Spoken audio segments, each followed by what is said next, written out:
आप सुन रहे हैं जगत गुरु तत्वदर्शी संत रामपाल जी महाराज द्वारा लिखित पुस्तक जीने की राह का पेज नंबर 65। पिता बच्चों की हर संभव गलती क्षमा कर देता है। परमात्मा कबीर जी ने कहा है कि पिता अपने पुत्र पुत्री के सर्व अपराध क्षमा कर देता है। अवगुण मेरे बाप जी बख्शो गरीब नवाज, जो मैं पूत कपूत हूं तो भी पिता को लाज। शब्दार्थ, परमात्मा सर्व प्राणियों का पिता है। पिता में विशेषता होती है कि उसका बेटा बेटी अज्ञानता में गलती कर देते हैं और वे पिता से क्षमा याचना कर लेते हैं कि भविष्य में कभी गलती नहीं करेंगे, तो पिता उनको तुरंत क्षमा कर देता है। इसलिए भक्त परमात्मा से विनय करता है कि हे दीन दयाल, आप तो सबके पिता हो, मेरे अवगुण यानी अपराध पिता होने के नाते क्षमा करना। मैं कपूत यानी निकम्मा पुत्र भी हूं, तो भी आप पिता का कर्तव्य पालन करके क्षमा करना। राम भक्त की पत्नी का देहांत हो गया। उस समय उसका पुत्र 3 वर्ष का था। उस व्यक्ति की रिश्तेदारी में एक घटना ऐसी घटी थी जिसने उसको झंझोर कर रख दिया। कथा इस प्रकार है। उसके मामा जी अपनी बहन यानी राम भक्त की माता जी से लगभग 10 वर्ष बड़े थे।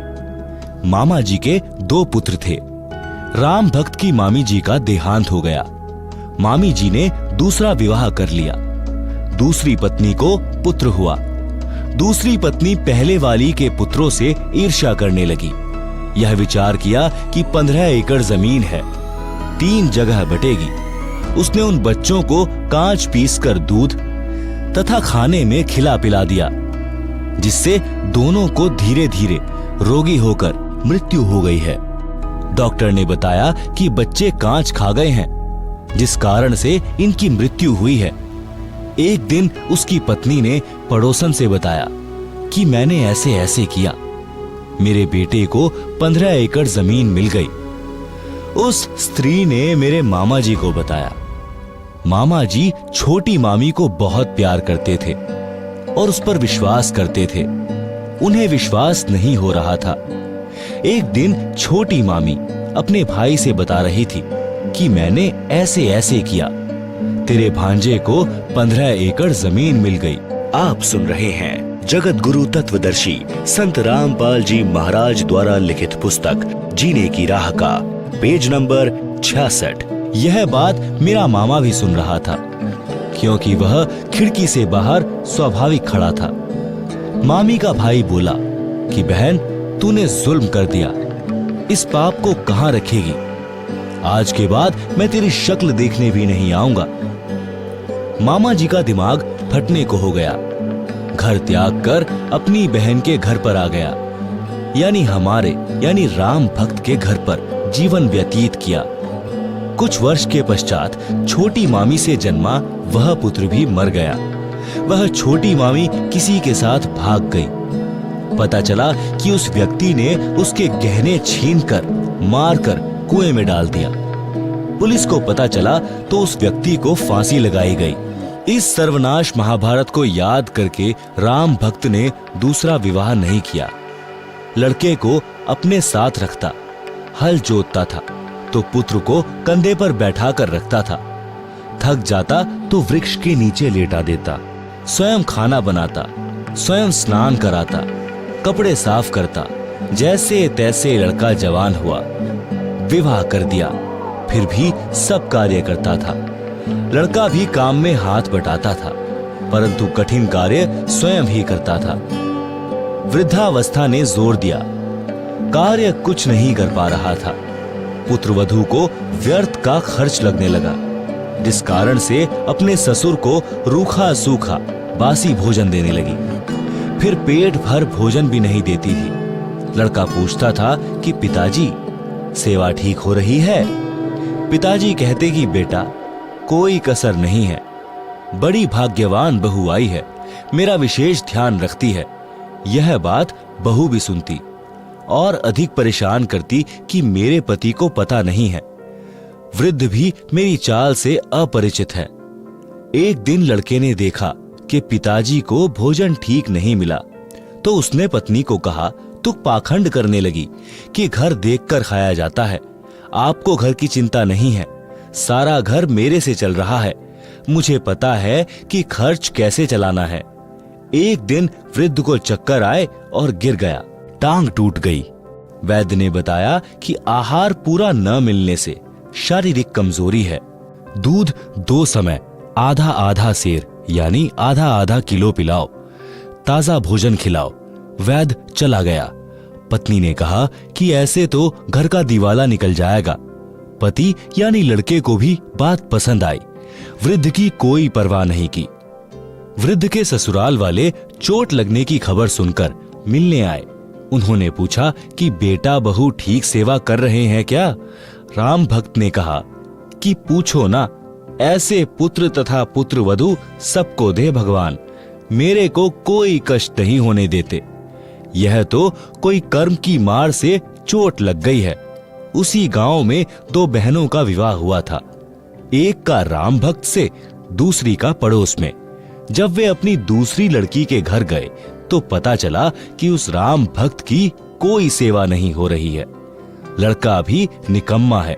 यह बात ससुराल वालों के गले नहीं उतरी, क्योंकि वे राम भक्त के मुख से सुनकर आए थे कि सेवा में कोई कसर नहीं है। वे कुछ समय बाद पुनः राम भक्त के घर गए तो उस समय वह बासी रोटी पानी में भिगो भिगो कर खा रहा था। यह देखकर उनको रोना आ गया। लड़के को बुलाया तथा कहा कि तेरे को शर्म नहीं आती? पता है तेरे को कैसे पाल पोष कर बड़ा किया है? लड़के की बहू भी आ गई। दोनों बोले कि हम तो ऐसे ही सेवा करेंगे। राम भक्त बोला कि आप जाओ, घर में झगड़ा ना कराओ, मेरी किस्मत में जो लिखा है वह मिल रहा है, मैं अपने पुत्र को दुखी नहीं देख सकता। राम भक्त की बुआ का लड़का राम निवास सत्संगी था। वह राम भक्त को बहुत कहता था कि आप कुछ समय भगवान की भक्ति किया करो, मेरे साथ संत के सत्संग सुनने चला करो। तो राम भक्त कहता था कि मैं तो अपने बेटे की पूजा करूंगा, यह सुखी रहे, यही मेरी तमन्ना है। बुआ के लड़के ने कहा कि बेटे की पूजा पूरी हो चुकी हो तो अब भी बना लें कुछ कर्म। फिर भी यही कहा कि बेटे बहू को देख देख कर जी रहा हूं। बहुत कहने के पश्चात राम भक्त अपनी बुआ के लड़के राम निवास के साथ सत्संग में गया। फिर राम निवास अपने घर ले गया, उसकी दवा कराई, अच्छा खाना खिलाया, कई महीने अपने पास रखा। राम भक्त भक्ति पर पूरा दृढ़ हो गया। घर पर गया तो बच्चों से कहा, बेटा बेटी पुत्र वधू, आज तक मैंने आपसे कुछ नहीं मांगा, आज एक भीख मांग रहा हूं, आप मेरे साथ सत्संग में एक बार चलो। उन्होंने कहा कि पीछे से पशुओं तथा बच्चों को कौन संभालेगा? राम भक्त ने कहा कि बेटा घर पर रह जाएगा, बेटी तथा पोता पोती मेरे साथ चलो। ऐसा ही किया। जब उस पुत्र वधू ने सत्संग के वचन सुने, वहां आने वाले सब भक्तों की सेवा पुराने भक्त भक्तमती ऐसे कर रहे थे जैसे विशेष मेहमानों की घर पर करते हैं। वृद्ध, रोगी, अपंग श्रद्धालुओं की भी विशेष सेवा कर रहे थे। सत्संग में यह बताया जाता है कि जीव पर दया बनाए रखने से परमात्मा प्रसन्न होता है। दुखियों, असहायों की सहायता करना मानव मात्र का परम कर्तव्य है। दया धर्म का मूल है, पाप मूल अभिमान।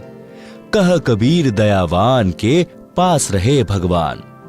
आप सुन रहे हैं जगत गुरु तत्वदर्शी संत रामपाल जी महाराज द्वारा लिखित पुस्तक जीने की राह का पेज नंबर 67। शब्दार्थ: धर्म वही करता है जिसके हृदय में दया है। दया धर्म की जड़ है तथा पाप वह करता है जिसमें अभिमान भरा है। अभिमान पाप की जड़ है। कबीर परमात्मा ने कहा है कि दयावान के साथ परमात्मा रहता है, अभिमानी के पास नहीं रहता। भक्त राम भक्त की पुत्रवधू जिस भक्तमती के पास बैठी थी, वह बोली कि बहन, आप भी कुछ सेवा कर लो। सत्संग वचन: गुरुदेव जी बताते हैं कि जो सेवा भक्ति करेगा उसी को फल मिलेगा। मैं भोजन खाऊंगा तो मेरा पेट भरेगा, आप खाओगे तो आपका पेट भरेगा। सब प्राणी परमात्मा के बच्चे हैं। आप धनी के बच्चे समझकर सेवा करो। जैसे एक धनी की लड़की 8-9 वर्ष की थी। उसकी देख रेख के लिए एक नौकरानी रखी थी। वह उस लड़की को गर्मियों में स्कूल छोड़ने जाती थी तो उस लड़की के ऊपर छाते यानी छतरी से छाया करके चलती थी। स्वयं धूप सहन करती थी, जिससे धनी खुश रहता था और नौकरानी को तनख्वाह देता था। आप सब यह विचार करके अपने परायों का ध्यान रखें। सास ससुर की सेवा, छोटे बड़े की सेवा, सबका सम्मान करना आप जी का परम कर्तव्य है। यदि आप अपने सास ससुर, माता पिता या अन्य आश्रितों की सेवा करोगे तो परमात्मा आपकी सेवा का प्रबंध करेगा। आप अपने छोटे बड़े बच्चों को भी सत्संग में साथ लाया करो। बच्चों में भी छोटे बड़ों की सेवा करने, अच्छा व्यवहार करने के संस्कार पड़ेंगे। वे बच्चे बड़े होकर आपकी यानी जब आप वृद्ध हो जाओगे तब भी सेवा ऐसे ही करेंगे जैसे बेटी एक बाप माँ को छोड़कर नए माता यानी सास, पिता यानी ससुर के पास आती है। अब जन्म के माता पिता तो इतने ही साथी थे। उन्होंने पाल पोस कर नए माता पिता को सौंप दिया। सास ससुर का कर्तव्य है कि आने वाली बेटी को अपनी बेटी की तरह प्यार दें। भेदभाव स्वप्न में भी नई बेटी व अपनी जन्म की बेटी में न करें, जो झगड़े की जड़ है। पुत्र वधू को चाहिए कि नए घर की परिस्थितियों के अनुसार अपने को ढाले, माँ के घर वाले बर्ताव को कम प्रयोग करे। अब पुत्र वधू का घर परिवार यही ससुराल है। आप सुन रहे हैं जगत गुरु तत्वदर्शी संत रामपाल जी महाराज द्वारा लिखित पुस्तक जीने की राह का पेज नंबर 68। शिक्षा कथा। एक पुत्रवधू अपनी सास को बहुत दुखी रखती थी। उसको फूटे हुए मिट्टी के घड़े के टुकड़े यानी ठीकरे में भोजन खिलाती थी, जैसे कुत्तों को खिलाते हैं। कभी कभी साफ करती थी। उसके लड़के का विवाह हुआ। कुछ समय उपरांत सास की मृत्यु हो गई। तब वह अपनी पुत्रवधू से बोली कि इस ठीकरे को फोड़कर बाहर फेंक दो। वह पुत्रवधू बोली कि सास जी, आपको भी इसी ठीकरे में भोजन दिया करूंगी। आपने बड़े जुल्म वृद्धा के साथ किए हैं। तब वह अपनी गलती को समझकर बहुत रोई। पुत्रवधू बुद्धिमान थी। शाम तक उस ठीकरे को नहीं फोड़ा। उसकी सास को वह ठीकरा दुश्मन दिखाई देने लगा। पुत्रवधू ने कहा कि माता जी, मैंने सत्संग सुने हैं, मैं अपने कर्म खराब नहीं करूंगी। यह कहकर ठीकरा फोड़ दिया। पाप कर्म के कारण सास को कैंसर का रोग हो गया। सारा दिन चिल्लाए, पुत्रवधू उसकी सेवा करे, कोई कसर नहीं छोड़ती थी, परंतु कहती थी कि सासू माँ, सेवा तो मैं दिलो जान से करूंगी, परंतु तेरे पाप को मैं नहीं बांट पाऊंगी। यह कष्ट तो आपको ही भोगना पड़ेगा। यदि सत्संग सुने होते तो यह दिन नहीं देखने पड़ते। तब उस जालिम औरत ने कहा कि बेटी, मैं महापापिनी हूँ, क्या मेरा भी उद्धार हो सकता है? मैं भी दीक्षा लेना चाहती हूँ। लड़की सत्संगी घर की थी। उसको पता था कि दीक्षा लेकर भक्ति करने से पाप कर्म नष्ट होते हैं। जिनके अधिक पाप हैं, भक्ति करने से लाभ ही होगा। पाप कम ही होंगे तथा भविष्य में मानव जन्म भी मिल जाता है, यदि मर्यादा में रहकर अंतिम श्वास तक साधना करता रहे। सत्संग में गुरुदेव जी उदाहरण देकर समझाते हैं कि जैसे किसी का वस्त्र कम मैला है तो थोड़े प्रयास से ही निर्मल हो जाता है। यदि अधिक मैला है तो 2-3 बार साबुन पानी से धोने से निर्मल हो जाता है। जिसमें अधिक मैला कर रखा है तथा अन्य दाग भी लगाए हैं तो ड्राई क्लीन से साफ हो जाता है। यदि साफ करने का इरादा दृढ़ हो तो मिस्त्री का काला हुआ वस्त्र भी साफ हो जाता है। लड़की यानी पुत्रवधू को पता था कि सास जी ने तो मिस्त्री वाली दशा कर ली, फिर भी परमात्मा की शरण से अवश्य लाभ ही होता है। इस उद्देश्य से अपनी सासू माँ को दीक्षा दिला दी। कुछ समय पश्चात कैंसर में कुछ पीड़ा कम हो गई। सत्संग सुनकर उसे रोना आया कि माता पिता की बहू बेटों से क्या आकांक्षा होती है। मुझ पापिन ने अपनी सासू जी के साथ क्या बर्ताव किया। मुझे तो यह रोग होना ही था। यदि पहले यह ज्ञान सुनने को मिल जाता तो मैं क्यों यह पाप करती, निर्मल जीवन जीती, सासू माँ की आत्मा भी खुश करती, अपना जीवन सफल कर लेती।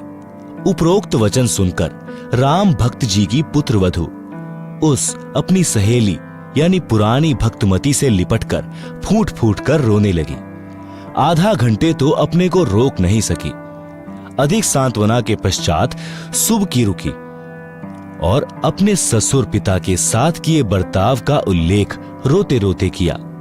अपने ससुर जी की इंसानियत भी बताई कि कभी अपने बेटे से भी नहीं बताया कि तेरी बहू मेरे साथ ऐसा बुरा बर्ताव कर रही है।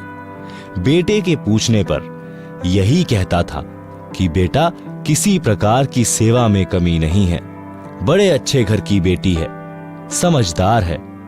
हमारा सौभाग्य है कि यह अपने घर आ गई। हमारा तो इस बेटी ने घर बसा दिया है। मैं पापिन ये शब्द सुनकर भी नरम नहीं पड़ी, क्योंकि मेरी आत्मा पर पाप कर्मों की परत चढ़ चुकी थी, जो 2-3 बार सत्संग सुनने के पश्चात पाप की परत उतरी है। आत्मा में अच्छे संस्कार उठने लगे हैं। 3 दिन सत्संग सुनकर भक्त राम भक्त पोता पोती तथा पुत्र वधू के साथ घर पर आ गया। बच्चों ने भी वहां छोटे बच्चों को खाना खिलाने, पानी पिलाने की सेवा करते अन्य पुराने सत्संगी बच्चों को देखा तो वे भी सेवा करने लगे। घर पर आकर अपने दादाजी के लिए पानी की बाल्टी भरकर दोनों भाई बहन लटका लाए और बोले, दादाजी स्नान कर लो। राम भक्त जी ने कहा कि बच्चों तुम्हारे पेट में दर्द हो जाएगा, इतना भार मत उठाओ, मैं अपने आप ले आऊंगा। बच्चे बोले कि दादाजी सत्संग में गुरुजी ने बताया था कि सेवा करने से लाभ ही लाभ मिलता है, कोई कष्ट नहीं होता। हम रोटी खाएंगे तो हमारा पेट भरेगा, हम सेवा करेंगे तो हमें पुण्य मिलेगा।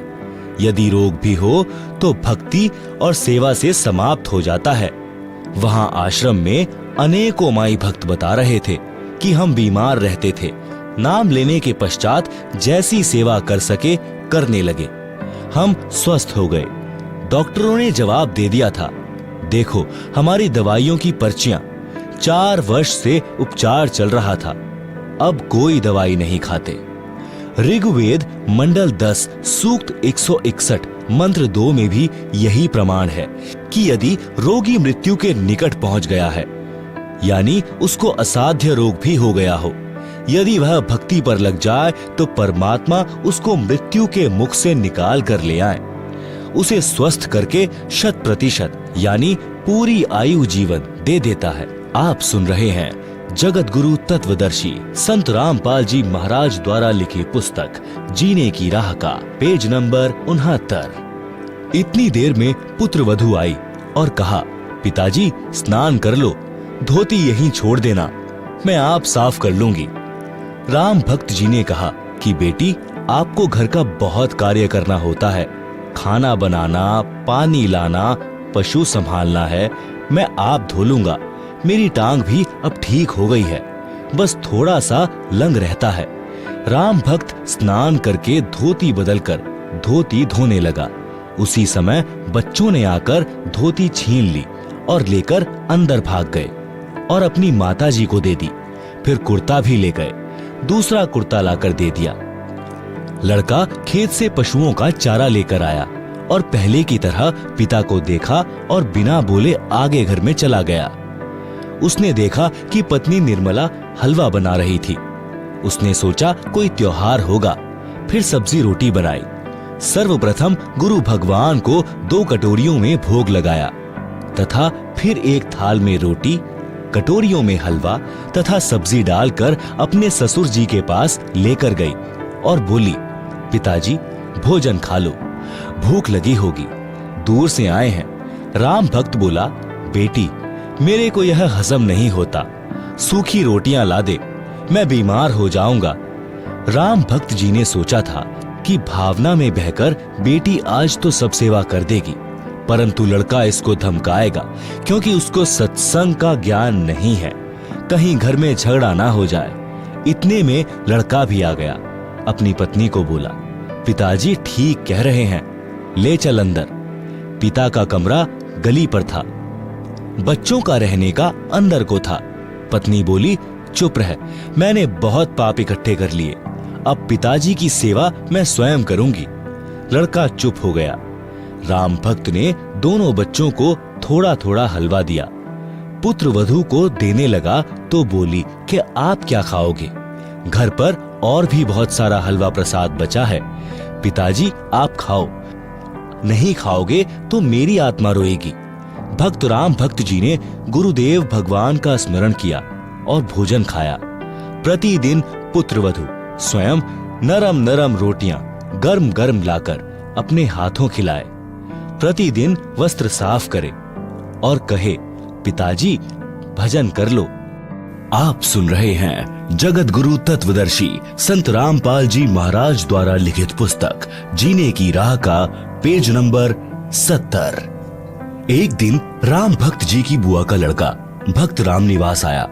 राम भक्त जी ने उसको सीने से लगा लिया और बोला, रे भाई, हमारा घर तो तेरी कृपा से स्वर्ग बन गया। भक्त राम विलास बोला कि मामा के बेटे राम निवास से कुछ ना हुआ, गुरु जी की शब्द शक्ति का करिश्मा है। आप और मैं तो पहले इकट्ठे ना बत्ती डंडा खेला करते, मेरे करने से होता तो पहले ही हो जाता। गुरु जी कह रहे थे कि राम भक्त पिछले जन्मों में भक्त था, इससे घर के मोह के कारण मर्यादा में चूक बनी थी, उसके कारण इतना कष्ट उठाया है। अब यह महादुखी हो चुका था, तब तेरे साथ आया है, नहीं तो आप कितनी बार राम भक्त से पहले कह चुके थे कि सत्संग में चल, परंतु मोह माया में अंधा हो चुका था। यह कष्ट और पुत्र पुत्र वधू का व्यवहार इसके लिए वरदान बन गया है। कबीर जी ने कहा है कि सुख के माथे पत्थर पड़ो, जो नाम हृदय से जाए, बलिहारी व दुख के जो पल पल राम रटाए। भावार्थ, हे परमात्मा, इतना सुख भी ना देना जिससे तेरी भूल पड़े, जिस दुख से परमात्मा की पल पल याद बनी रहे, वैसे दुख सदा देते रहना। मैं बलिहारी जाऊं उस दुख को जिसके कारण परमात्मा की शरण मिली। भक्त राम भक्त जी ने भक्त राम निवास जी से कहा कि अब के सत्संग में बेटे प्रेम सिंह को ले जाना, इसका उद्धार हो जाएगा। अगले सत्संग में जो 1 महीने पश्चात होना था, भक्त राम निवास जी आए और प्रेम सिंह को अपने घर ले जाने के बहाने ले गए। घर से सत्संग में ले गए। 3 दिन तक आश्रम में रहे, सत्संग सुना, अन्य पुराने भक्तों से उनकी आप बीती सुनी तो सत्संग के रंग में रंग गया। भक्त राम भक्त जी का परिवार एकदम बदल गया। भक्ति सेवा करके कल्याण को प्राप्त हुआ।